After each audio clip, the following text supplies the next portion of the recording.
The thief on the cross never said, "Save me." Not one word of salvation language exists anywhere in the Greek text of that conversation. That is not a reinterpretation. That is Luke 23, verses 42 and 43. And when you read what the Greek actually says in those two verses, the story most people were handed does not survive the comparison.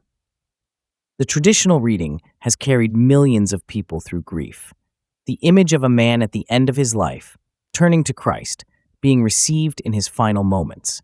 That is a real and human reading. But the Greek underneath it is doing something the English could not carry.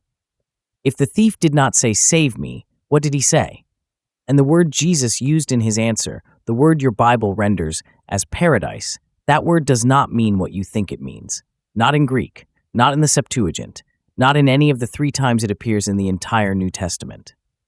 We are going to walk 3 words in 2 verses, what the thief named, what Jesus promised, what the thief actually asked for, all from the text. You will see the Greek, you will see the receipts, and at the end, a short practice built from the exact phrase the thief used, under 5 minutes, built from the words themselves. But before any of that, there is the scene, because the scene matters. There are 2 men, same cross, same suffering, same sentence, and they do not respond the same way. Verse 39, one of the criminals railed on him. The King James Version uses the word railed, mocked, demanded. The request was outward, "Save yourself and us." That is extraction language. Get me out of this. The man did not turn toward anything. He demanded something from outside. The other man moved differently. And what he did first is the part most readings skip past entirely. He did not turn to Jesus. Not yet. He turned to the other criminal. Verse 40, "Dost not thou fear God, seeing thou art in the same condemnation?" A rebuke. His first act was not a prayer. It was a correction aimed at the man next to him. And then verse 41, he turned it inward. "We indeed justly, for we receive the due reward of our deeds." He did not minimize. He did not explain. He named his own guilt without flinching and without collapsing. Then one more thing before he turned to Jesus. "This man hath done nothing amiss." He declared the innocence of the person he was about to address. The sequence is exact. Rebuke, self-account, declaration. Then the request. He got to his request by looking at himself first. But what he asked and what word he used is not what you were told. That is the next chapter. Verse 42, "And he said unto Jesus, Lord, remember me when thou comest into thy kingdom." Look at what word he used. Not heaven, not paradise, not the afterlife. He said kingdom. The Greek word is Basileia, Strong's G932. This word covers royal power, kingship, dominion, and reign across its range in the New Testament. It appears over 160 times. The most common translation is kingdom. But what kind of kingdom depends entirely on which verse you are reading. Thayer's lexicon classifies the exact use in Luke 23, verse 42, under a specific entry. It describes Basileia here as the royal power of the triumphant Messiah arriving in his reign. That is not a location above the clouds. That is an arriving authority, a reign entering its moment. The word for heaven in Greek is ouranos. It does not appear in verse 42. It does not appear in verse 43. The thief did not name a sky location. He named a coming reign. Notice the exact phrasing. He did not say when you get to your kingdom. He said when you come into your kingdom. The verb is arrival, an authority entering its fullness. The thief saw that coming and named it before anyone else in the scene did. And that same word, Basileia, shows up in another passage in Luke that cuts even closer. Luke 17, verse 21. "The kingdom of God is within you," or in some readings, among you. The Greek word there is entos, inside or in the midst of. The translators disagree on which, but neither reading puts the kingdom in the sky. Both put it near. You have probably spent years, if you grew up in church, oriented toward a location, somewhere good after this life ends. The hope built into every funeral, every eulogy, was geographic, somewhere up, somewhere else. If Basileia in this verse maps to a coming reign rather than a destination, then the orientation the thief was pointing toward is not a place you eventually reach. It is an authority arriving, something coming into force. The thief was not asking to travel somewhere. He was asking to be included in something that was about to happen. From this point forward, when you hear the word kingdom in Scripture, you will notice whether the verse is describing a location or a reign. The Greek holds both possibilities. The verse context decides. In Luke 23, verse 42, the context is clear. The verb is arrival, a rain entering its moment. Think about the last time you heard someone at a graveside speak about a person they had just lost. The language is almost always directional. They have gone somewhere better. They are in a good place. The geography of comfort points upward and away. That is the inherited frame, and it has carried real people through real grief. But Basileia in verse 42 is not directional. It is not above. It is arriving, a rain coming into force. And the thief was the first one in that scene to name it. He named a kingdom. Jesus answered with a different word entirely, a word that is stranger and more specific than anyone in that crowd would have expected, and it has nothing to do with clouds. Verse 43, And Jesus said unto him, Verily I say unto thee, today shalt thou be with me in paradise. The word your Bible renders as paradise is the Greek word Paradeisos, Strong's G3857.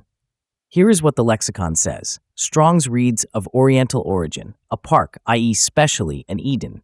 Thayer's is more precise. The entry reads, among the Persians, a grand enclosure or preserve, hunting ground, park, shady and well-watered, in which wild animals were kept for the hunt. It was enclosed by walls and furnished with towers. The word comes from Old Persian. It entered Greek as a loanword. It means a walled enclosure, a cultivated park, a contained space of life.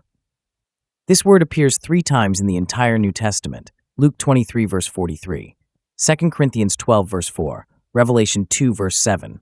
2 Corinthians 12, verse 4 is the second reference.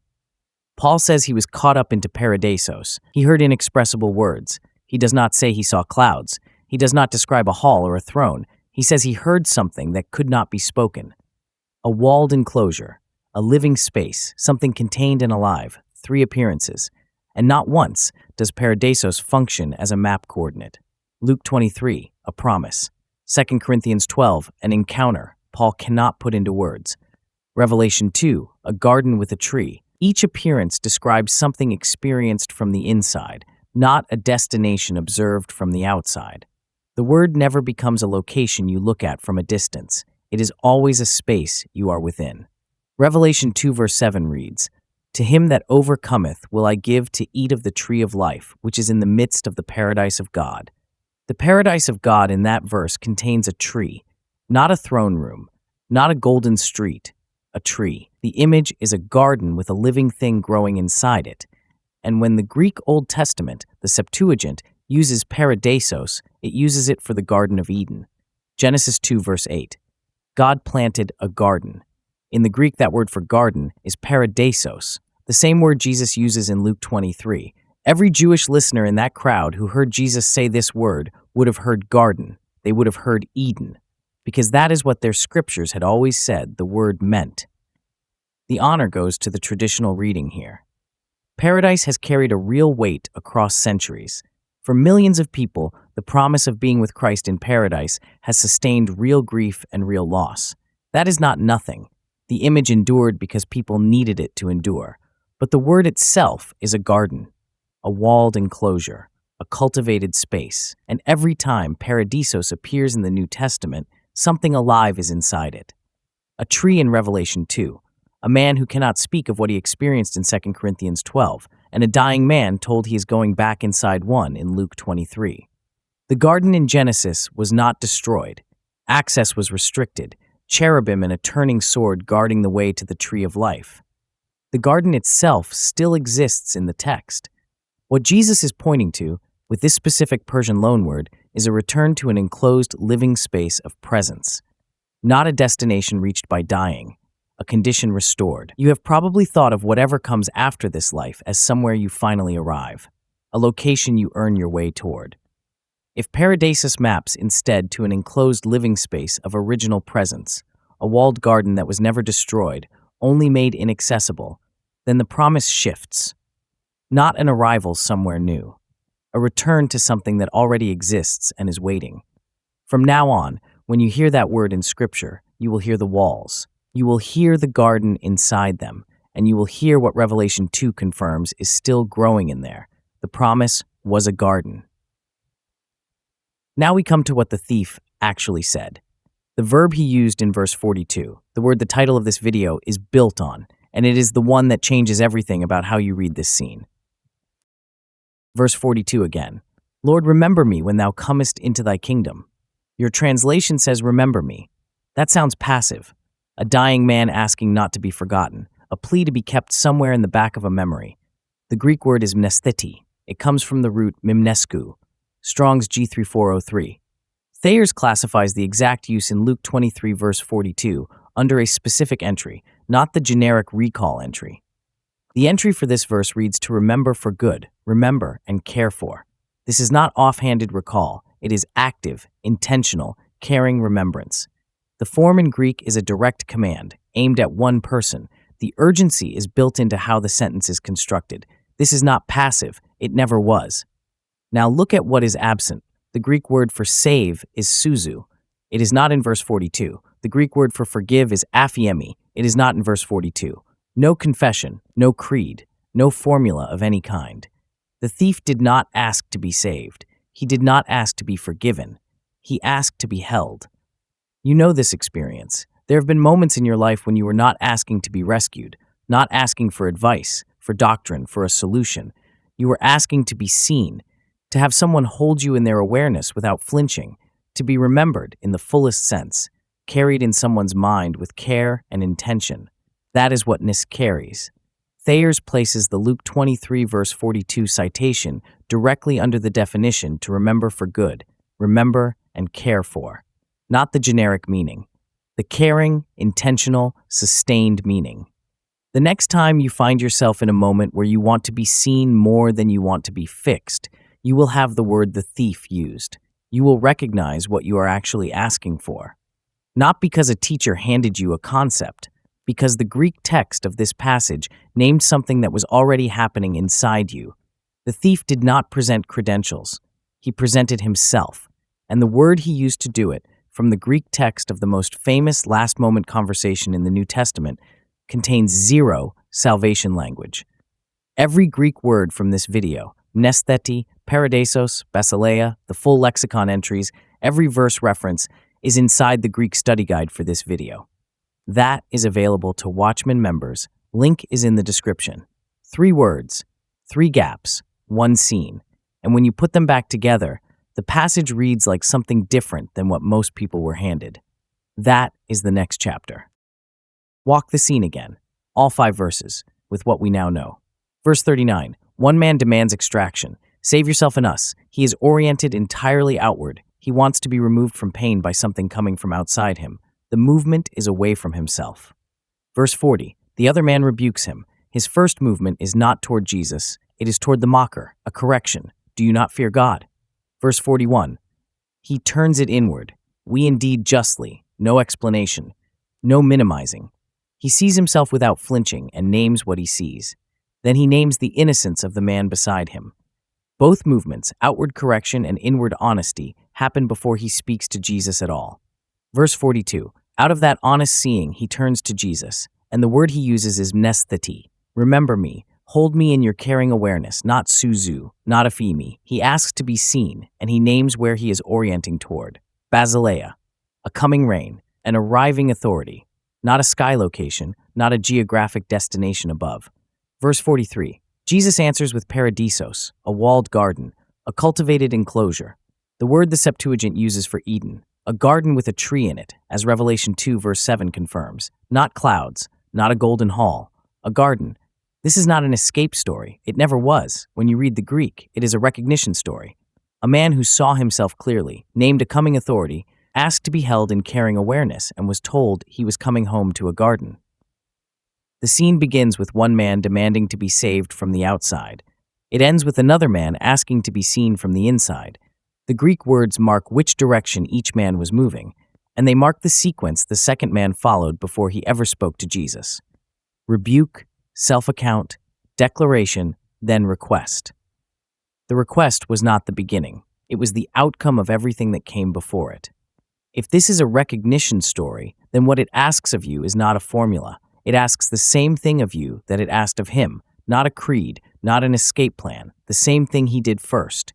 Look at yourself. Name what you see, then turn. There is one more thing, a comma that was never in the text, and then the practice. That is the close. One more thing, the comma in verse 43. Verily I say unto thee, today shalt thou be with me in paradise. That comma before today was not in the Greek. Ancient manuscripts had no punctuation at all.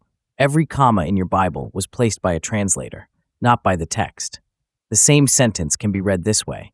Verily I say unto thee today, thou shalt be with me in paradise. In that reading, the word today modifies when Jesus is speaking, not when the thief arrives. The declaration is made in the present moment. The promise stands open rather than dated. The traditional reading has centuries of translational consensus behind it, but some textual scholars read the punctuation in Codex Vaticanus as placing the pause after the word today, not before it. The Curetonian Syriac, a text tradition reaching back to the 2nd century, reads it the same way. The comma is not fixed. It is a human decision placed into a text that contained no punctuation at all. The Greek word seemeron today appears 41 times in the New Testament. Here, placed before the promise rather than inside it, it grounds the statement in the present moment, a word spoken now, a declaration made today. Now the practice, built directly from the words in this passage, built from Mnestheti, remember me, Luke 23 verse 42. First, bring one person to mind, someone you have not thought about in some time, not someone you need to fix or resolve, someone you simply want to hold in your awareness. Second, for 2 to 3 minutes, stay with them actively and intentionally. Do not let your mind drift to what else needs doing. Stay with them. That is what the verb asks, not offhandedly, with care. Third, notice what it feels like to remember someone for good. That word, the one the thief used, was never passive. What you just did is what the Greek was describing. If this is how you read Scripture now, there is a place where we go deeper every week. The Watchman tier. Link is in the description. The thief did not ask to be saved, he asked to be remembered, and he got a garden.